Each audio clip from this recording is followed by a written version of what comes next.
வணக்கம். அது ரெடியா? என்ன கொடுமைன்னா,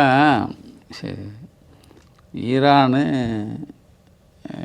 பக்கத்து இஸ்ரேலு, அமெரிக்கா, குவைத்து அங்கெல்லாம் குண்டு போடுறாங்க. ஆனால் இங்கே இருக்கிற டீ கடையை மூடுறோம்.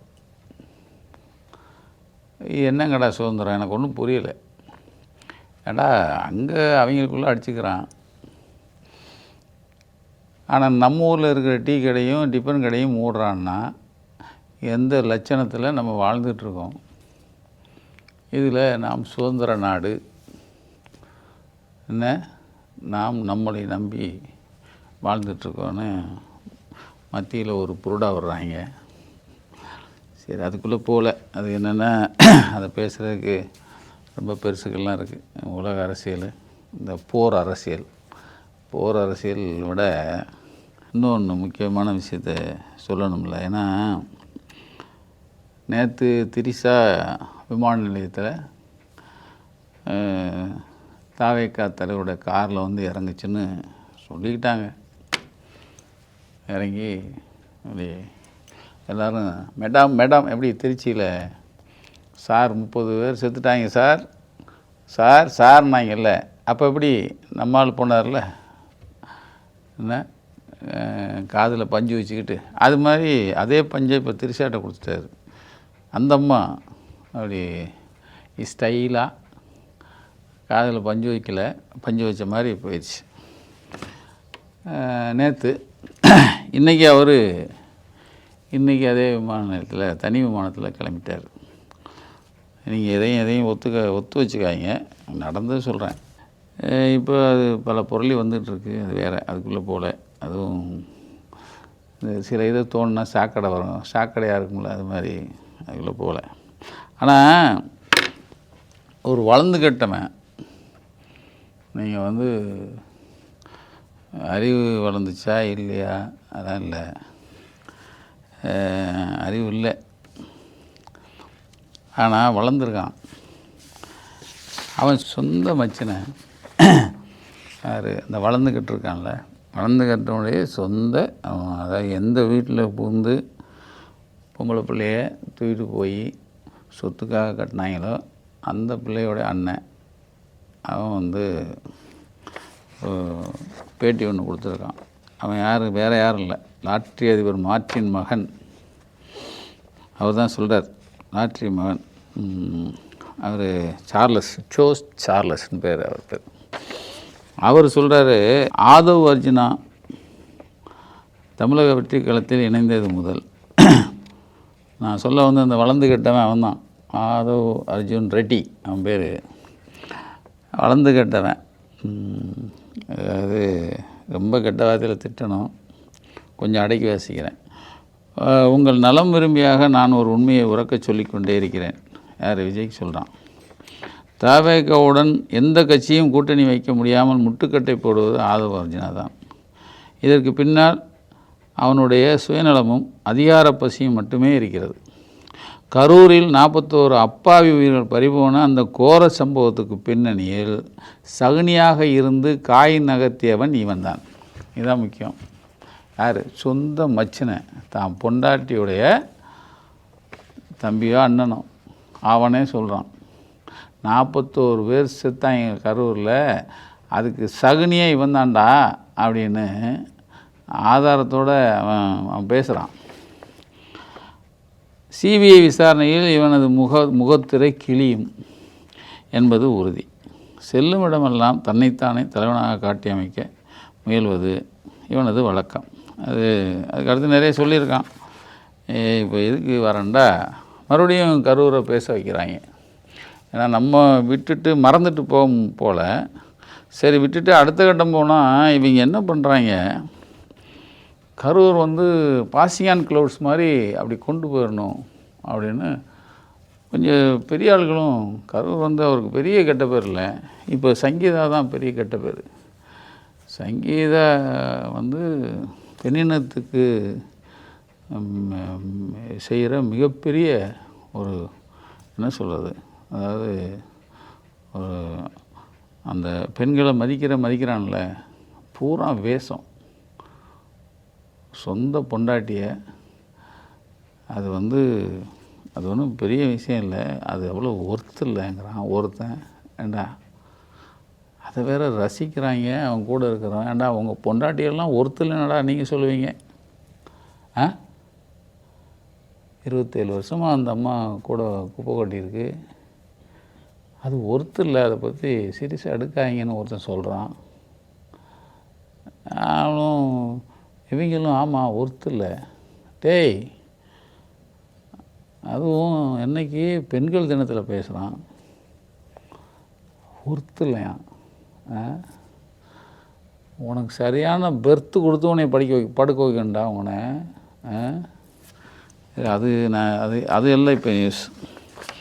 அந்த வளர்ந்து கெட்டவன் ஒரு இடத்துல சொல்கிறான், முந்த நாள் ஏதோ ஒரு போராட்டம் பண்ணாங்களாம், அதாவது ரோட்டுக்கு வந்துட்டாங்களாம். யார் இவ வந்தாலே விஜய் வந்த மாதிரியான், இவங்க வந்தா ரொம்ப அதில் அவன் சொல்கிறான், சிஎம்ஐ முட்டாள் முதலமைச்சருங்கிறான். அது அவங்க தான் அதை பார்த்துக்கணும். ஏன் சொல்லுவான், ஏன் சொல்ல மாட்டான்? ஏன்னா நீங்கள் விட்டு வச்சிங்கல்ல, என்ன அதடா இவங்களை கை வச்சு பெரிய ஆள் ஆகிடக்கூடாதுன்னு நீங்கள் விட்டு வச்சிங்கல்ல, அவன் இதுவும் பேசுவான் இன்னமும் பேசுவான். அப்போயே பிடிச்சி ஒரு நறுக்கு போட்டிங்கன்னா இந்நேரம் எல்லாத்தையும் சுருட்டிக்கிட்டு ரைட்டா அவன் பாட்டுக்கு மச்சினம் பாண்டிச்சேரினா இவன் கேரளாலேயோ ஆந்திராலேயோ கிடந்திருப்பான். இப்போ அவன் எல்லாம் திமிரு வாக்குழுப்பு எல்லாம் இருந்தால் என்ன, இத்தனை கோடி ஜனங்களே பாராட்டுற ஒரு ஆளை, ஒரு முதலமைச்சரை முட்டாள் முதலமைச்சருங்கிறான். சரி ரைட்டு, அது உங்களுக்கு வேணுண்ணே. ஏன்னா இவனை நீங்கள் விட்டு வச்சிங்கள, அதுக்கு இப்பயும் சொல்கிறேன், அவன் ஏதோ நான் சாதிச்சிட்டேன்னு நினச்சிட்ருக்கான். நீங்கள் ஏன் அவனை விட்டு வைக்கிறீங்க? சரி, அதுக்குள்ளேயும் போகல. ஏன்னா நம்ம உங்களுக்கு முட்டு கொடுக்குறோம்மா, நான் உங்களுக்கு முட்டெல்லாம் கொடுக்கல. இவன் அடிபட போகிறாங்கிறது நல்லாவே தெரியுது. எங்கே அடிபடுவான்னு அது வெயிட் பண்ணி பார்க்குறேன். அவன் அந்த இப்போ ஏதோ ஒரு கூட்டத்தில் அவன் சொல்கிறான், திருவாரூரில் ஒரு கூட்டம் அண்ணன் 2 கிலோமீட்ரு போக 4 மணி நேரம் ஆச்சான். இதை பார்த்து பயந்துட்டாங்களாம் திமுககாரங்க, பயந்து. இதனால் கரூரில் அவரை ஒரு கொலை குற்றத்தில் மாட்டிடணுன்னு அப்பயே போட்டாங்களாம். என்னடே, திருவாரூருக்கு அடுத்து நொன்னே சென்னைக்கு வந்துட்டான். அதுக்கப்புறமா மறுபடியும் அடுத்து தான் 8 மணிக்கு வரேன், 8:30க்கு 12 மணிக்கு வரேன்னு சொல்லிவிட்டு நாமக்கலுக்கு போயிட்டு நாமக்கல்லேருந்து தான் அந்த கரூர் வந்தான். அந்த இடையில நாமக்கல்லில் விட்டீங்க. நாமக்கல்லில் 5 பேர் அடிபட்டு 3 பேர் ஐசியூவில் இருக்கிறதா நான் போன முறை இந்த பிரச்சனை ஆரம்பிக்கும்போது சொல்லியிருக்கேன். அதில் ஒருத்தன் உண்மையிலே செத்துருக்கான். அவன் குத்துயிருமா கொலையுருமா சேலம் ஹாஸ்பிட்டல் கொண்டு போயிருக்காங்க. சேலம் ஹாஸ்பிட்டலில் அவன் இந்த கணக்கில் வராமல் அவனை, அந்த பையனை நீங்கள் ஹார்ட் அட்டாக்கில் செத்ததாக கணக்கு எழுதிட்டாங்க. யாருக்கும் தெரியாது. அதில் ஒரு இறந்துருக்கான். அந்த கணக்கில், இறந்த கணக்கில் அந்த ஒரு பையன் வரான். அந்த டீட்டெயிலெலாம் இருக்குது. என்ன, அவர் உடனே எமோஷன் ஆகிட்டாரான். யார், அவங்க நொன்னே என்ன எமோஷன் ஆகிட்டு அடுத்து அவன் சொல்கிறான், எல்லா மாவட்டத்துலேயும் செருப்பு வீசிய வரலாறு கிடையாது. எல்லா மாவட்டத்திலும் செருப்பு வீசின வரலாறு கிடையாதான். சுற்றி இருக்கிற மக்கள் நம்பிக்கை வைத்திருந்தார்களாம். கரூரில் மாத்திரம் எப்படி செருப்பு வந்துச்சு? நான் கேட்குறான், எத்தனை வருஷம் கழிச்சு, செப்டம்பர் 27 முந்தா நாள் கேட்குறான், அங்கே மொத்தம் எப்படா செருப்பு வந்துச்சு? ஏன் அடுத்த நாள் நீ கேட்கல? 3ஆம் நாள் உங்கள் நொன்னம் பேசினான்ல, சிஎம் சார் ஐ ஆம் வெயிட்டிங் சார் நான்ல, அப்போ அது கேட்கல, அதுக்கப்புறமும் கேட்கல. இப்போ ஏன்டா அப்படின்னா எலெக்ஷன் கோட் ஆஃப் கான்டக்ட் வரப்போகுது, ஒன்றும் உங்களை டச் பண்ண மாட்டாங்கன்னு நினைக்கிறேன். அவனை உனக்கு இருக்கு பாரு. அப்போ அவன் அப்போ தான் செந்தில் பாலாஜியை பற்றி 10 ரூபான்னு சொன்ன உடனே செருப்பு வந்துச்சான். அதில் வேற அவன் வெங்காயம் மாதிரி அவர் தமிழக காவல்துறை எங்கள் அண்ணன் கண்ட்ரோலுக்கு வரும்போது, இப்போ ஜெயிலுக்கு போனாலும் உன் கண்ட்ரோலில் 2-3 போலீஸ் நிற்பான், கண்ட்ரோலுக்கு வருதான். இப்படி ஒரு நினப்பு உங்களுக்கு. 50 நாளில் ஆட்சிக்கு வந்துடுவோம், அண்ணன் கண்ட்ரோலுக்கு வந்துடுவோம். 50 நாளில் நாய் மூதேவி நீ எங்கே ஒளிய போகிறேன்னு நான் பார்த்துட்டு தான் இருக்கேன். எங்கே ஒளிய போகிறீங்க நீங்கள் எல்லாரும்? நான் பார்க்க தான் போகிறேன். ஏன்டா எல்லோரும் கேட்பான், ஏன்டா இவர் மாத்திரம் இவனை அடிக்கிறாருன்னு கேட்குறான். விடக்கூடாதுமே. ஏன்னா பிள்ளைகளை, பொம்பளை பிள்ளைய பாருங்கள் எப்படி தறிக்கட்டு பேசுது பார்த்தீங்களா? ஒரு பிள்ளை எப்படியாவது அண்ணனால் நான் ஒரு பிள்ளையை பெற்றுடணும் அப்படிங்கிற ஒரு பிள்ளை. இன்னொரு பிள்ளை சங்கீதா விஷயம் யார் வீட்டில் இல்லை இந்த விஷயங்கிறது. இன்னொரு பயப்புள்ள அண்ணனாக அக்காவாக இருப்போம், தங்கச்சியாக இருப்போம், ஏன் பொண்டாட்டியாக கூட இருப்போங்கிறதான் ஒரு பயப்புள்ள. இன்னொரு பயப்புள்ள அவன் 3 பொண்டாட்டி வச்சுருக்கான், 4 பொண்டாட்டி வச்சுருக்கான், ஏன் 10 புருஷன் கூட வச்சுருக்கலாம், ஏன் அப்படிங்குது. எந்த கலாச்சாரத்தை வளர்க்குறான் பாருங்கள். இவனை வளர விட்டால் என்ன ஆகுது நீங்கள் சொல்லுங்கள்? வளர விட்டால் தமிழ்நாடு தாங்குமா? நான் கேட்குறது தான். எதிர்காலம் தாங்குமா? இதை எதையும் கண்டிக்காமல் ஒருத்தர் இருக்கான் பாரு, இதை வளர விடுறான் பாருங்க. இவனை எப்படி இவனை நம்ம விட்டு வைக்கிறது? விட்டு வைக்கலாமா? நீங்கள் சொல்லுங்கள். தொடர்ந்து நான் சொல்கிறது அதுதான். நான் ஏதாவது தப்பாக சொன்னால் சொல்லுங்கள். அந்த நாய்கள் இருக்குது, அதை சம்மந்தப்பட்ட நாய்கள், சொறி நாய்கள், அவங்க எல்லாம் என்ன நரகளை சாப்பிட்ற நாய்கள், நரகளை மாத்திரமே சாப்பிட்றவங்க. நான் எதுக்காக இதை எடுத்தேன் அப்படின்னா, எந்த மாவட்டத்திலும் செருப்பு விஷயம் வரலாறு இல்லை. இந்த வென்று சொல்கிறாரு, இந்த வளர்ந்த வென்றுக்கான என்ன இந்த எடுபட்ட மூதேவி, அவனுக்கு என்ன தெரியும்? இன்றைக்கி ஒரு 4-5 அணில் குஞ்சு, மைனர் குஞ்சுலாம் சுற்றி வராங்கன்னு ஒன்று இவங்க தலைகீழ திர்றானோ. போன 4ஆம் தேதி சிபிஐக்கு ஒரு சாட்சி ஒருத்தர் போய் கொடுத்துருக்காரு. அவர் பேர் அப்பாஸ். அவர் ஈரோட்டில் அவர் ஒரு சபா நியூஸ் சேனல்னு ஒன்று நடத்துகிறார். அவர் யூடியூபர். அவர் சிபிஐயில் 4ஆம் தேதி போய் இது கொடுத்துருக்காரு, சாட்சியம், வீடியோ ஆதாரங்களை பூரா கொண்டு போய் கொடுத்துருக்காரு. அதுக்கு பிறகு தாண்டி உங்கள் நொண்ணுனுக்கு 15ஆம் தேதி நீ மஸ்ட் அப்பியரன்ஸ் வந்திருக்காங்க. புரியுதா உனக்கு? அந்த ஆதாரம் எவ்வளோ முக்கியமான ஆதாரம். நான் இதை தான் ஆரம்பத்துலேருந்து சொல்லிக்கிட்டு இருக்கேன். அந்த ஆதாரம் நீங்கள் அந்த தம்பி பேசுகிறார், அந்த அப்பாஸு. ஆக்சுவலாக அன்றைக்கி என்ன நடந்தது கேட்டிங்கன்னா, மிகப்பெரிய விபத்து தான். இதை யாரும் சதி பண்ணாங்க அப்படிங்கிறது சொல்கிறதுக்கு இல்லை. யார் அந்த தம்பி சொல்கிறார், அப்பாஸ். அது அவர் பேசுனதும் வீடியோ இருக்குது. அவர் கொண்டு போய் சிபிஐயில் சப்மிட் பண்ண அந்த ஆதாரங்களும் நம்மகிட்ட இருக்குது. விஜய் வர்றது வரைக்கும் அங்கே கரெக்டாக தான் இருந்துச்சு. சொல்கிறார், மக்கள் காலையிலேருந்து அங்கே தான் நிற்கிறோம், இவரும் அங்கே நிற்கிறார். சரியான முறையில் தான் கூட்டம்லாம் இருந்துச்சு. 6 மணிக்கு மேலே விஜயோட வாகனம் உள்ளே அந்த பைபாஸ் இருந்து என்ட்ரி ஆகும்போது அப்போ தான் பார்த்திங்கன்னா அவர் கூட வந்த கூட்டம், மக்கள் அது வரைக்கும் கரெக்டாக தான் நின்றுட்டு இருந்தாங்க. இடவசதி இல்லாமலோ அந்த மாதிரி பிரச்சனை எதுவும் இல்லை. அது புரியுதா உங்களுக்கு? இடவசதி அந்த மாதிரி பிரச்சனை எதுவும் இல்லை. 5:30 மணியிலிருந்து பார்த்திங்கன்னா தண்ணியெல்லாம் இல்லாமல் பெண்கள் எல்லாம் மயக்கம் போட்டு விழ ஆரம்பிச்சிட்டாங்க. அவங்களெல்லாம் காப்பாற்றுங்கன்னு கத்தும்போது ஆம்புலன்ஸ் வசதியெல்லாம் அங்கே இல்லை. ஆனால் விஜய் 6:30 அந்த டைமில் என்ட்ரி ஆகிறாரு. அங்கே அவர் என்ட்ரி ஆகும்போது அவரோட கூட வந்த கூட்டம் 2 ட்ராக்லையும் வண்டிங்க வருது. அதாவது அது நடுவில் சென்டிமீடியன், இந்த பக்கமும் என்ட்ரி ஆகுது. என்ட்ரி ஆகிறாரு. அந்த என்ட்ரி ஆகும்போது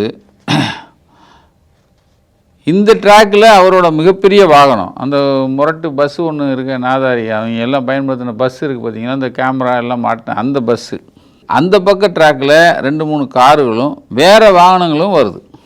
அப்போ அந்த பக்கம் இருக்கிற கூட்டமும் ஆப்போசிட்டில் இருக்கிற கூட்டமும் அவரை பார்க்க வர்ற கூட்டமும் சேர்ந்து நெரிசலில் பிரிங்குது.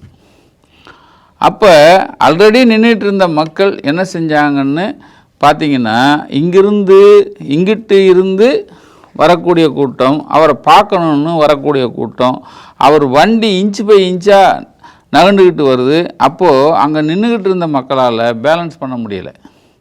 என்ன சொல்கிறது, ஒரு 5000 இருக்க வேண்டிய இடத்துல 20,000-30,000 பேர்னா என்ன பண்ண முடியும்? கூட்டத்தில் பெண்கள் நிறைய இருந்தாங்க, குழந்தைகள் இருந்தாங்க, எல்லாரும் சேஃபாக தான் முதல்ல நின்றுட்டு இருந்தாங்க. விஜய் வருவாருன்னு கூட்டம் வரும்போது என்னாச்சுன்னா, மக்கள் அதிகமாக வர வர மூச்சு விட முடியலை. அதோட அனல் காற்றெல்லாம் வீச ஆரம்பிச்சிருச்சு. கண்டிப்பாக வண்டியில் உள்ள சற்றை ஓப்பன் பண்ணி வந்திருந்தா கூட அங்கங்கே கூட்டம் அவரை பார்த்துருப்பாங்க. இதுதான் முக்கியம். உங்கள் நொன்னை வரும்போது அந்த சற்றை ஓப்பன் பண்ணிட்டு வந்திருந்தா இந்த சனியம் கிடையாதுன்னு இந்த தம்பி சொல்கிறார். இதை தான் நான் ஆரம்பத்துலேருந்து சொல்கிறேன். ஆனால் அவன் உள்ளே இருக்கிற அந்த அந்த ஒரு பீம்பாய் இருப்பாங்கள்ல, அதில் அந்த நொன்னை இருக்கான்ல, அந்த கதாநாயகன், அவன் சொல்லியிருக்கான், இப்போ பாரு சட்டை க்ளோஸ் பண்ணுவேன், அந்த மக்கள் எப்படி எனக்காக அலைவாயிறாங்க பாரு, அலைவாங்க பாருன்னு இவன் கண்ணடிச்சிட்டு சொல்கிறத ஒரு தம்பி சொன்னார்னா முன்னாடியே பதிவு பண்ணியிருப்போம். அது மக்கள் அலைவாயிறது, கஷ்டப்படுறது, அதை ரசிக்கிற ஒரு சேடிஸ்டாக இருந்திருக்கான் அந்த தம்பி. அதை நாம் என்ன சொன்னோமோ அதை கரெக்டாக சொல்கிறாரு. விஜயை பக்கத்தில் பார்த்துடணும், அதனால் அந்த வண்டி வர வர பின்னாடியே ஓடியாரான். ஏன்னா சட்டை க்ளோஸ் பண்ணதுனால இவ்வளோ தூரம் வண்டி வரைக்கும் பார்த்துட்டோம், அந்த அந்த அந்த மூதேவியை பார்த்துடலாமே அப்படின்னு வண்டியோட பின்னாடி ஓடியாராங்களாம். என்னடா இவ்வளோ தூரம் வந்துட்டு அவர் வண்டியை பார்த்துட்டோம், அவரை பார்க்க முடியலன்னு ஒரு ஆதங்கம் எல்லாருக்கும் வந்துச்சு. அவங்களுக்கும் தெரியல, எப்படியாவது அவரை பார்க்கணும் அப்படின்ட்டு தான் வந்தாங்க. கரெக்டாக விஜயோட வாகனம் வரும்போது ஒரு மெடிக்கல் பக்கத்தில் சின்ன இடத்துல நாங்கள் நின்று வீடியோ கவரேஜ் பண்ணிக்கிட்டு இருக்கோம். அப்போ கரெக்டாக அந்த வழியாக வந்த மக்கள் மூச்சு விட முடியாமல் ஓடுறாங்க. பக்கத்தில் 2 வீலர்லாம் நிறுத்தி வச்சுருந்தாங்க. நான் முதல்ல சொன்ன பாருங்கள், போலீஸ் வாகனங்கள்லாம் நிறுத்துறதுக்கு ஒரு ஏரியாவை கொடுத்துருக்கு. அந்த ஏரியாவில் ஒரு 2 வீலர் கூட ஒருத்தர் நிறுத்தலை. எல்லாமே வர்ற வழியில் அங்கங்கே சந்து பொந்து ரோடு மேலே எல்லாம் எவன் சொன்ன பேச்சை கேட்குறவன் இருக்கான். எல்லாம் வண்டியை நிறுத்தினதுனால இந்த வண்டியெல்லாம் இவங்களுக்கு எவனா மாதிரி இருக்குது. அப்போது 2 வீலர் நிறுத்தி வச்சுருந்தாங்க. அந்த 2 வீலர்லாம் தட்டி கீழே விழுகிறாங்க. விழுந்த உடனே அவரோட வண்டி வர்றதுக்கும் கூட்டம் வர்றதுக்கும், கூட்டமாக நின்றுட்டு இருந்த மக்கள் எல்லோரும் தப்பிச்சு போகிறதுக்கு ஒரே ஒரு வழி தான் அங்கே இருக்குது. ஒன்றுமே பண்ண முடியல, வேறு எந்த இடமும் இல்லை. அப்போ அந்த வழியாக அங்கே போகும்போது கால் தடிக்கு கீழே விழுகிறாங்க. கண்ணுக்கு முன்னாடி கை குழந்தைகளை வச்சுக்கிறவங்க கண்ணுக்கு முன்னாடி விழுகிறாங்க, வயசானவங்க கண்ணுக்கு முன்னாடி விழுகிறாங்க. கீழே விழுகிறவங்க யாரையும் பார்க்க முடியல, கீழே குனிஞ்சி விழுந்தவங்க அவங்க மேலே ஏறி நடந்து போகிறாங்க. எப்படி இது நேர்முக சாட்சி, சிபிஐயில் ஆதாரம் சுட்டு வந்திருக்காரு. அடியே அதாவது இந்த ஆதாரம் சாதாரண ஆதாரம்லாம் இல்லை, இது கண்ணுக்கு முன்னாடி நடந்த இந்த அகோர விபத்து இருக்குல்ல, உங்கள் நொன்னனாலையும் ஒன்னாலையும் வந்த இந்த மோசமான இந்த சாவு, இது ஒன்னாலையும் உங்கள் நொன்னனாலையும் வந்தது.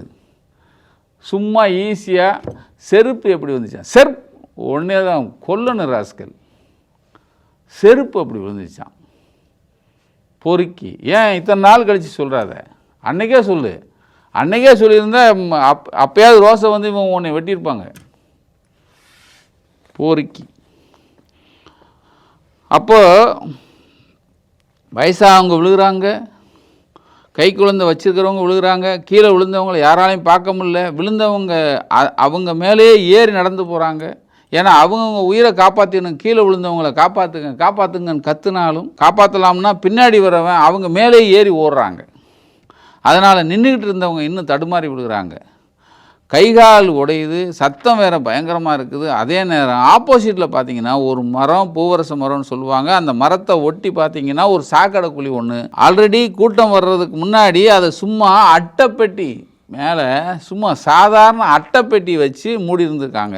இப்போ அந்த குழியிலையும் மக்கள் விழுகிறாங்க. விழும்போது என்னாச்சுன்னா விழுந்தவங்க மேலேயும் ஏறி மிதிச்சு போகிறாங்க. டேய், வளர்ந்த மாடு, எருமை மாடு பாத்தியா, ஒரு சாவு, இத்தனை சாவு எப்படி நடந்துச்சுன்னு ஒருத்தன் கண்ணில் பார்த்த சாட்சி சொல்கிறான். செருப்பு அப்படி விழுந்துச்சான். செருப்பு ஒன்று இந்த வரேன் விழுந்தவங்க மேலே ஏறி மிதிச்சிட்டு போகிறான். இப்போ இறந்தவங்க யாருன்னா 2 சக்கர வாகனத்தில் இருந்து தடுமாறி விழுந்தவங்களும் கால் தடுமாறி விழுந்தவங்களும் தான். அவங்க மேலே மற்றவங்க ஏறி ஓடும்போது மூச்சு விட முடியாமல் இறந்து போகிறாங்க. பாத்தியா எப்படி செத்தாங்கிறத சொல்கிறான் அந்த பையன். அப்போ விஜயோட வண்டி அங்கே தான் நின்றுட்டு இருக்கு. அப்போ கீழே இருக்கிறவங்க கத்துறாங்க, கிளம்புங்கன்னு. அதாவது கீழே இருக்கிறவங்க கத்துறாங்களா, டே நீ கிளம்புடா மூதேவி, கிளம்பு, ஒன்னால தான் இவ்வளோன்னு பஸ்ஸை கிளம்ப சொல்கிறாங்களாம். என் கூடலாம் நிறைய பசங்க நின்றுட்டு இருந்தாங்க. கிளம்புங்க தலைவரே, கிளம்புங்க, மூச்சு விட முடியல, போன்னு கத்துறான். யாரை? இவனை. அந்த பஸ் நிற்கிறதுனால நிறைய செத்துக்கிட்டு இருக்கான், மூச்சு விட முடியல, நீ முதல்ல கிளம்பு அப்படிங்கிறானா. கீழே எல்லாரும் மயங்கி விழுகிறான். அப்போ எல்லாருமே அவர் பார்வைக்கு போகணும்னு நினைக்கிறாங்க. அந்த சூழ்நிலை ரொம்ப அதிகமாக இந்த இடத்துல தான் மயங்கி, அப்போ எல்லாருமே அவர் பார்வை போகணும்னு, அவன் பார்வைக்கு போகணும்னு நினைக்கிறான். அப்போ தான் விழுந்தது அந்த செருப்பு. செருப்பு அப்போ தான் விழுந்துச்சு. அப்போ தான் செருப்பை போடுறான். இந்த செருப்பு வந்த இதை திசையை பார்த்தாவது யாரா செருப்பு வீசுறானா பார்ப்பான். அதை பார்த்தாவது நம்மளை காப்பாற்றுவான். இல்லை அவன் சனியை போய் தொலைஞ்சாவது நம்ம எந்திரிச்சிடலாம் அப்படிங்கிறதுக்காக தான் அந்த செருப்பு. இதுக்கு தான் இந்த இதை சொல்கிறேன். செருப்பு ஏன் விழுந்துச்சுன்னு கேட்குறீல்ல, எருமை இதுக்கு தான். டேய், 41 பேரை கொன்னுட்டு இன்னமும் கிழங்கு மாதிரி அலையிறீங்களாடா நீங்கள்லாம். உங்களுக்கு எப்படா சாவு ஒரு நானும் பார்க்க தான் போகிறேன். கொன்னுட்டு தயவுதாட்சியம் இல்லாமல் அவங்கள வேற நாங்கள் தங்குற இடத்துக்கு வாடா, உன்கிட்ட குசலம் விசாரிக்கணும்னு சொல்லி அவங்களும் பாவப்பட்டு நீ கொடுக்குற எச்சக் பணத்துக்கு என்ன செய்வாங்க? மனிதர், அதாவது மக்களுடைய ஏழ்மை எப்படி நீங்கள் விலை பேசுகிறீங்க, இவ்வளவும் பண்ணிவிட்டு அந்த இடத்துல மாத்திரம் எப்படி செருப்பு வந்துச்சான். அப்போ எல்லாமே அவர் பார்வைக்கு போகணும்னு நினச்சாங்க. அந்த சூழ்நிலையில் ரொம்ப அதிகமாக ஆதவர்ஜுனாங்கிறவன் அதை புரிஞ்சுக்கிட்டான். இப்போ தான் சொல்கிறான், மூதேவி உன்னைத்தான் வளர்ந்து தொலைச்சிருக்கிய உன்னைத்தான். அவன் சொல்கிறான், அந்த நம்ம அப்பாஸு, அந்த அவன் புரிஞ்சுக்கிட்டான். உனக்கு தெரியும், டேய் மனசாட்சியை தொட்டு சொல்லு, அந்த சாவை நீ பார்க்கலன்னு சொல்லு. அவன் மேலே நிற்கும் போதே சாவு செத்து விழுந்ததை நீ பார்க்கலன்னு சொல்லு. நீ ஒரு இடத்துல பதில் சொல்லியே ஆகணும். இப்போ தப்பிச்சிட்டேன்னு நினச்சிட்டு இருக்கல. வண்டிக்குள்ளே இருக்கும்போது ஆதவர்ஜுனா அதை புரிஞ்சுக்கிட்டார். வண்டிக்குள்ளே இருக்கும்போது சுற்றி இருக்கக்கூடிய சூழ்நிலை ரொம்ப மோசமாகிடுச்சுங்கிறத புரிஞ்சுக்கிட்டான். யார்? மூதேவி ஒன்றைத்தான், நெடுமூதேவி ஒன்றைத்தான் புரிஞ்சுக்கிட்டு வண்டிக்குள்ளே இருக்கும்போது சுற்றி இருக்கக்கூடிய சூழ்நிலை ரொம்ப மோசமாயிடுச்சு, மக்கள் எல்லோரும் கீழே விழ ஆரம்பிச்சிட்டாங்க அப்படின்னு சொல்லிக்கிட்டு விஜய்கிட்ட போய் தகவலை சொல்கிறாரு பரபரப்பா. எப்படி? எல்லாத்துக்கும் மூல காரணம் நீ தான்டா. அதான் உன் மச்சனை சொல்கிறான், 41 சாவுக்கு சனியே இவன் தான்டா, சகுனியே இவன் தாண்டு. போய் சொல்கிறாரு. போய் சொல்லும்போது அவர் பேசிக்கிட்டு தான் இருக்கார். அவர் கண்ணு முன்னாடி எல்லோரும் விழுந்துக்கிட்டு இருக்காங்க. பார்த்த சாட்சி ஒருத்தன் சொல்கிறான் பாரு, கண்ணு முன்னாடி விழுந்துட்டு. இதில் எங்கடா சதி வருது, வெங்காயம் வருது. அப்போ ஆதவர்ஜுனா போய் சிக்னல் கொடுத்து, பாஸ் இந்த மாதிரி இருக்குன்னு சொன்ன உடனேயே பேச்சை கட் பண்ணிவிட்டு உள்ளே இறங்குறாங்க. எப்படியே ஒரு கட்டத்துக்கு மேலே, அது நீங்கள் வீடியோ பார்த்தாலே சொல்லுவோம், அது நல்லாவே தெரியும். இவன் போய் பதறது, நிற்கிறது, அப்படி பார்க்கறது, ஆந்தை பார்க்குற மாதிரி இப்படி பார்க்குறதெல்லாம் பார்த்தீங்கன்னா தெரியும். அந்த நாய் பார்க்குறது அது எல்லாமே தெரியும், இதில் பார்த்தீங்கன்னா தெரியும். அப்படியே படபடப்பாக இவர் பெரிய வெங்காயம் மாதிரி நாங்கள் பேச்சை முடித்து விட்டு இறங்கணும். டேய் நீ பரபரப்பாக உங்கள் நொன்னை பயந்து இறங்குறது அதில் தெரியும் பாரு. அன்னைக்கே பாதி உயிர் போயிடுச்சுடா உங்கள் ஆளுக்கு, உனக்கும் போச்சு, உங்கள் நொன்னனுக்கும் போச்சு. அதோடு அவன் நீங்கள் நல்லா பார்த்துருந்தா பஸ்ஸுக்குள்ளே ஒன்று கடிச்சிருப்பான் அவன். தெரியுமா உனக்கு? கால் வழியாக ஒன்றுக்கு இருக்கிறார் நாயகன். நீங்கள் தைரியமானவன். போரிக்கை அரசு. அப்போ ஆதவர்ஜுனா போய் சிக்னல் கொடுத்து பாஸ் இந்த மாதிரி இருக்குன்னு சொன்ன உடனே பேச்சை கட் பண்ணிட்டு உள்ளே இறங்குறாங்க. அவர் வண்டி போகுது. அது வண்டி போகிறதுக்கு முன்னாடி ஒரு அம்மா குறுக்க நின்று எடுக்காதுன்னு சொன்னது அதெல்லாம் அடுத்து நான் முன்னாடியே பேசிட்டேன். இதில் அந்த பையன் சொல்கிறாரு, நீ யார் அப்பாஸு, இதில் காவல்துறையை ரொம்ப பாராட்டணும். எல்லாமே கரெக்டாக தான் இருந்துச்சு. அந்த திடீர் கூட்டத்தினால இந்த பிரச்சனையை அதிகபட்சம் 20 நிமிஷத்துக்குள்ளே எல்லாமே முடிஞ்சு போச்சு. இந்த பிரச்சனையை அப்போ அந்த காவல்துறை அதிகாரி கீழே சாகரில் விழுந்த கிடந்தவங்களெல்லாம் கையில் தூக்கி ஓடுறாங்க. ஆம்புலன்ஸை ஏற்றி விடுறதுக்கு வயசாகவங்க குழந்தைங்க எல்லாத்தையும் காப்பாற்ற முயற்சி எடுக்கிறாங்க. ஏன்னா அந்த நேரத்தில் அந்த இடத்துல ஒரே ஒரு காவல் அதிகாரி, மற்ற கொஞ்சம் பேர் போலீஸ் தான். எங்களுக்கு ஆப்போசிட்டில் கூரையெல்லாம் பிச்சுக்கிட்டு மேலே ஏறுறாங்க. அப்படி கூரையை பிச்சுக்கிட்டு மேலே ஏறினா விஜய் பார்க்கறதுக்காகவோ மேலே ஏறி டான்ஸ் ஆடுறதுக்காகவோ இல்லை. அவன் சொல்கிறான் பாருங்க அப்பாஸு, இல்லை அவங்க உசுரை காப்பாற்றுக்கிறதுக்கு. டேய் பொறுக்கி பார்த்த சாட்சி எப்படி சொல்லுது பாரு. நீங்கள் தப்பிச்சிட்டீங்க அப்படிங்கிற அந்த திமிரில் இப்போ செருப்பு எப்படி வந்தது? கொலைப்பழி போடுறதுக்கு செந்தில் பாலாஜியை சொன்னாங்க. கண்ணுக்கு முன்னாடி 45 கொலையை அந்த மறந்துட்டாங்கன்னு நினச்சிட்ருக்கேன். நீ என்ன அப்போ எங்களுக்கு ஆப்போசிட்டில் மேலே ஏறி டான்ஸ் ஆடுறதுக்கும் இல்லை, அவங்க உசுரை காப்பாற்றுறது தான். எப்படியாவது தப்பிச்சு போயிடணும்னு ஜெனரேட்டர் ரூமெல்லாம் போய் நிற்கிறாங்க. அப்படி ஜெனரேட்டர் ரூமுக்குள்ளே போகும்போது ஈபியெல்லாம் கட் ஆகுது. அது வரைக்கும் வெளிச்சம் இருந்துச்சு. அப்போ அதுவும் இல்லாமல் போச்சு. எல்லா வசதியும் இருந்தும் கூட கூட்டம் அதிகமானதான் இத்தனை சாவு. ஒருத்தன் அப்பாஸ், இந்த சாட்சி நீ என்ன காசு கொடுத்தாலும் ஒன்றும் செய்ய முடியாது. நீ எந்த மலை எங்கே போ, நீ எத்தனை திரிசாவோ போர்சாவோ பைசாவோ எத்தனை சாவோ இல்லை அமித்ஷாவோ எங்கே போனாலும் இது உங்களை விடுமாடா. முதல்ல விடுமா உங்களை. செருப்பு வந்தது எப்படியா? இதுக்காக தான் இந்த இப்போ நான் பேச வந்தது இதுக்கு தான். ஏதோ ஈஸியாக மறந்துட்டாங்க. அப்பாடா, நம்ம 41லேருந்து விலகி இப்போ சங்கீதா பக்கம் வந்தாச்சு எல்லோரும். அது தனி சங்கீதா. அது அடியே இருக்குது உங்களுக்கு. லண்டன்லேருந்து வரப்போகுது உங்களுக்கு ஆப்பு பாரு. அது ஒரு ஆப்பு இருக்குது, அது வரும். ஆப்புனா இந்த ஆப்பு இல்லை. இதுக்கிடையில் இந்த நெடு வென்று இருக்கார்ல அவர், அங்கே தொட்டு இங்கே தொட்டு சிஎம்மை தொட்டார். இப்போ அதுக்கடுத்து இப்போ இது ரஜினியை கை வச்சுருக்காங்க. இது அவன் சொல்லாமல் இருக்காது விஜய். ஏன்னா விஜய்க்கு ரொம்ப நாள் அந்த காண மயிலாட கண்டு இருந்த வான்கோழி தானும் அதுபோல் பாவித்தும்பாங்கல்ல, அது மாதிரி வான்கோழி மயில் மாதிரி ஆடன்னு நினச்சான். அது ரொம்ப நாளாக அது வான்கோழி மயில் மாதிரி ஆட ஆரம்பிச்சிட்ருக்குது. நம்ம இப்போ எல்லோரும் பார்த்துட்ருக்காங்க. என்ன இது நான் ரஜினிகாந்த் வக்காலத்துலாம் கிடையாது, சம்மந்தமே இல்லாமல் ரஜினி இந்த வளர்ந்த சீண்டிருப்பான். பார்த்தீங்கன்னா தெரியும். நிறைய விஷயம் தெரிஞ்சு அதை பற்றி தப்பாக சொல்லும்போது நம்ம கண்டுக்காமல் போகிறதே ஒரு பெரிய தப்புன்னு நினைக்கிறோம். நம்ம 96ல் ரஜினிங்கிற ஒரு கால் அடியில் மகுடம் கடந்தது தெரியுமா உனக்கு?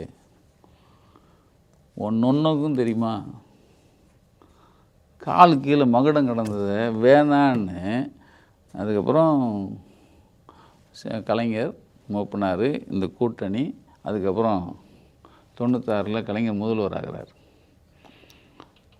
அப்போயே வேணான்னு சொன்னாங்க. சரி, இப்போ என்னங்க இந்த வளர்ந்த வென்று பேசுகிறான் அந்த கூட்டத்தில். தமிழ்நாட்டில் எம்ஜிஆருக்கு பிறகு பிரபலமான தலைவராக ரஜினிகாந்த் வரணும்னு நினச்சாராம். இவன்ட்டு சொன்னாங்க, இந்த பிடிங்கிட்ட ரஜினி சார் வந்து, டேய் ஆமாம் நான் வரணும்னு நினச்சேன் சார் அப்படின்னு இவர்கிட்ட சொன்னார். அரசியலில் சிஸ்டத்தை மாற்றணும்னு நினைச்சார். ஆனால் இதே திமுக குடும்பம் பல மிரட்டல்களை கொடுத்து அரசியலுக்கு வராமல் பார்த்து கொண்டார்கள். இந்த வென்று தான் இதுக்கு பூரா சாட்சியாக பார்த்துக்கிட்டார். இன்றைக்கி அவர் அதே ரெட் ஜெயின் மூவிஸில் நடிக்க போயிட்டார். அவர் மீது உங்கள் நொன்னை குருவின்னு ஒரு படம் நடித்தான்ல, உங்கள் நொன்னை அது யாரில் நடித்தான்? யார்கிட்ட நடித்தான்? திரிஷாவுடைய பணத்தில் யார் நடித்தான்? அவர் மீது விமர்சனம் கிடையாது, ஆனால் அந்த மன வலிமை நம்ம தலைவர்கிட்ட இருக்குது. அதாவது என்ன சொல்ல வரான், ரஜினி சாருக்கு மன வலிமை கிடையாது. டேய் அதான் சொன்ன 96ல் அவர் வலிமையாக இருக்கும்போது உனக்கு யாருன்னு நான் தொடர்ந்து நாங்கள் 40 வருஷமாக அந்த அரசியலை பார்த்துட்டு வரேன். எனக்கு கொஞ்சம் தெரியும். ஏன்னா நான் பெரிய நட்பு இல்லை, ஆனால் எனக்கு ரஜினி சாரை தெரியும். 95 ஏப்ரல் 22 அப்போ சிவாஜி சாருக்கு செவாலியா விருது கொடுத்துருந்தாங்க. அதுக்கு ஒரு பாராட்டு விழா சிதம்பரம் ஸ்டேடியத்தில் அரசு சார்பாக எடுக்கிறாங்க. அரசு சார்பாக எடுக்கும்போது அது முன்னாடி நிறைய நடந்துச்சு. அப்போ அதுக்குள்ளே போனால் ரொம்ப டைம் ஆகும். ஆனால் ரஜினி சார் ஒரு விஷயத்த சொன்னாங்க. அதாவது சிஎம்லேருந்து மொத்தம் ஒரு 5000 பேர் உட்காராங்க. 1000-10,000 பேர். சிஎம் எல்லோரும் வந்துடணும், இல்லை நம்ம எல்லோரும் போயிடுவோம். மேடைக்கு பக்கத்தில் ஒரு சின்ன ஏசி ரூமு, அதில் சிவாஜி சார் இருக்கட்டும், அவர் நாம் எல்லாம் வந்த பிறகு அவரை கொண்டு வந்து உட்கார வைங்க அப்படின்னு ரஜினி சார் ஐடியா சொல்லியிருக்காரு. ஏன்னா அவர் தானே ஹீரோ, யார்? சிவாஜி சார். ஆனால் ஜெயலலிதா இதெல்லாம் ஒத்துக்குமா? அந்த அம்மா இப்படி அது காலத்தில் இப்படிலாம் ஒத்துக்கிட்டால் அவ்வளோதான் முடிஞ்சிச்சு. அது என்ன சொல்லிச்சு, அது அந்த அம்மா ஒத்துக்குதோ இல்லையா, அவங்களுக்காக பேசுகிறவங்க நோ எல்லாம் வரிசையில் உட்காந்துணும், கடைசியில் தான் அம்மா என்ட்ரி அப்படின்ட்டு இருக்காங்க. அப்போ நான் வரமாட்டேன் அப்படின்னு இருக்கார் இவர். அப்புறமேல இந்த பெருசுகள் எல்லாம் பெரிய டைரக்டர்லாம் இல்லை வரணும். சிவாஜி சாருக்கு பாராட்டு, சிவாஜி சாருக்கு தான் நான் பாராட்டுறோம், அதனால் நீ உன் கோபத்தெல்லாம் உன்னுடைய இதெல்லாம் தள்ளி வச்சுட்டு வாங்க அப்படின்னு இவரை போய் சொல்லியிருக்காங்க. இவரும் போயிட்டார், போயாச்சு. இதே தான் சிவாஜி சார்லாம் உட்காந்து கடைசியாக ஜெயலலிதா வராங்க. ரைட். அப்போ அவரும் பாராட்ட சொல்லி லிஸ்ட்டில் இவர் பேரை போட்டிருக்காங்க. ரஜினி சார் அது இல்லை நான் கடைசியாக நன்றி முதல்ல சொல்லிட்டு போகிறேன்னு விட்டார்.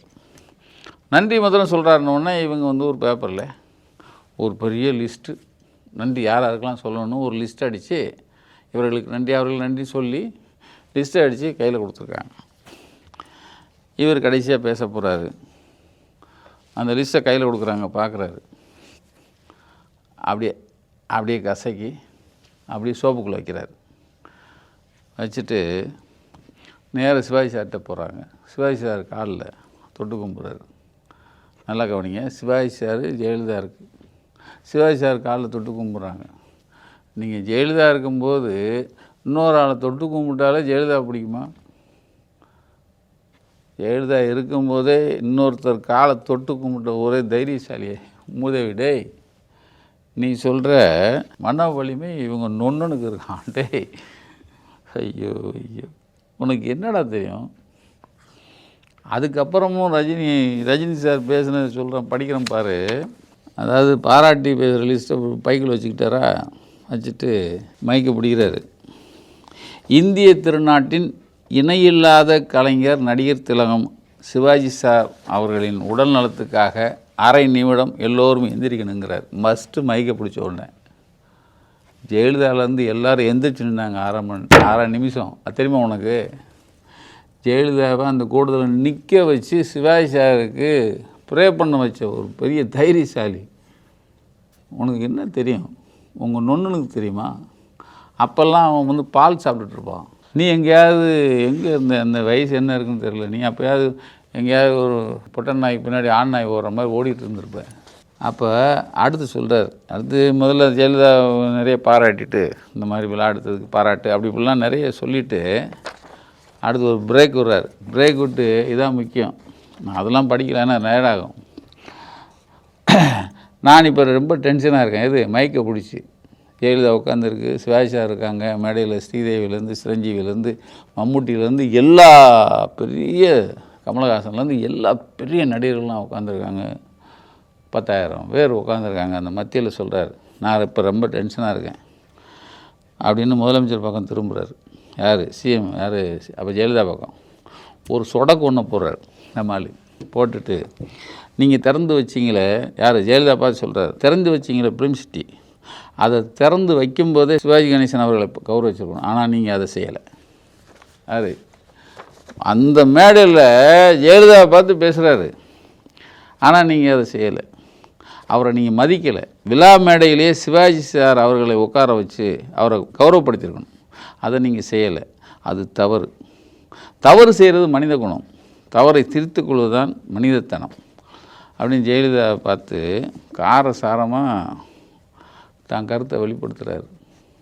டேய், இந்த தைரியம் உங்கள் நொண்ணுனுக்கு வருமா? கொடநாட்டில் 10வது கேட்டில் கையை கட்டிட்டு ஒரு நாள் பூரா நின்னவன் உங்கள் நொன்னேன், அது தெரியுமா உனக்கு? போயஸ்கானில் வாசலில் கையை கட்டிட்டு அவனும் அவங்க அப்பனும் நின்னது, அது தெரியுமா உனக்கு? எங்கேயாவது தைரியமாக ஒரு விஷயம் செஞ்சாருன்னு உங்கள் நொன்னை செஞ்சான்னு ஏதாவது ஒரு விஷயத்தை சொல்லு. மன வலிமையா?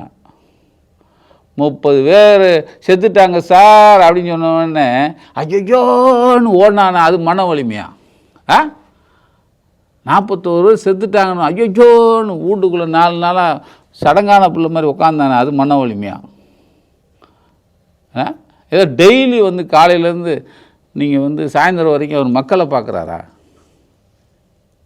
மன வலிமையா? வெங்காய வலிமை. அதுக்கு முன்னாடி எந்த மேடையிலையுமே அந்த அளவுக்கு யாரையும் ரஜினிகாந்த் அவர்கள் இந்த அளவுக்கு காரசாரமாக விமர்சனம் பண்ண கிடையாது, அது தெரியுமா உனக்கு? ரஜினாவுடைய அன்றைய பேச்சு என்பது எல்லாரையும் அப்படியே அதிர்ச்சிக்குள்ளாகுது. அதுக்கப்புறமா அவர் பேசுகிறார் ரஜினி, ஆனால் அந்த தவறை இப்போ நீங்கள் சரி செஞ்சிட்டீங்க மேடம். சிவாஜி கணேசன் அவர்களுக்கு இப்படி ஒரு பிரம்மாண்டமான பாராட்டு விழா நடத்தினது மட்டும் இல்லாமல் அந்த விழாவுக்கு பங்கு கொண்டதன் மூலமாக அந்த விழாவை நீங்கள் சரி செஞ்சிட்டீங்க. யார்? ஜெயலலிதாவை நேருக்கு நேராக சொல்கிறார். தப்பு எங்கே நடந்தாலும் அந்த தவறை சுட்டி காட்டுவேன், அது ஒரு குடிமகனுக்கு உரிமை.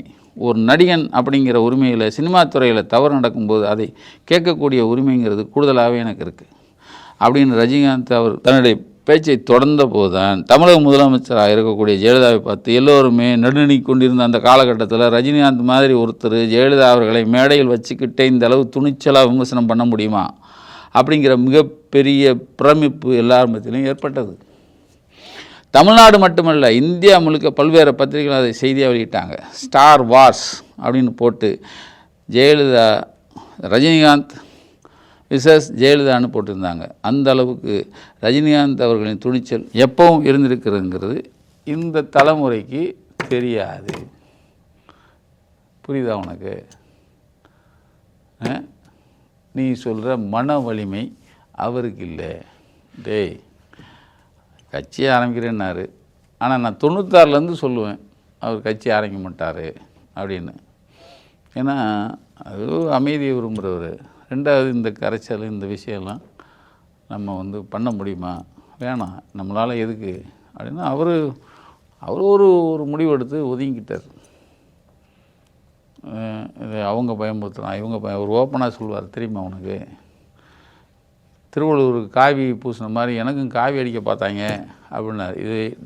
இதை விட தைரியம் வேணுமா? திருவள்ளூர் காவி அடித்த மாதிரி எனக்கும் காவி அடிக்க பார்த்தாங்க, நான் தப்பிச்சிட்டேன். இப்போ தெரியுதா யாருக்கு மன வலிமைன்னு? இப்பயும் சொல்கிறேன், 41 சாவு, அப்பாஸ் மாதிரி 1000 பேர் சாட்சி கொடுத்துருக்கான். உங்கள் நொன்னனும் நீ அவனுக்கு உறுதுணையாக இருந்தவன், பஸ்ஸை ஓட்டினவன், பஸ்ஸுக்குள்ளே இருந்தவன், கேமரா எடுத்தவன், இந்த ஜனநாயகனுக்காக எடுத்தவன் இவன் எல்லாம் ஏண்டா வெக்கங்கட்டவங்களா. ஜனநாயகன்னு ஒரு படம் ஏண்டா வரலன்னு இன்றைக்கு வரைக்கும் உங்கள் நொன்னனும் நீங்களும் பேசுனீங்களாடா? பரதேசி பேச தைரியம் இருக்கா உங்களுக்கு? வெட்டிடுவாங்க. 41 பேருக்காக இப்போ இல்லை, நீ சொன்ன 50 நாளில் போலீஸெல்லாம் என் பக்கம், 50 நாளில் போலீஸெல்லாம் உங்கள் பக்கம் வரும். எதுக்கு?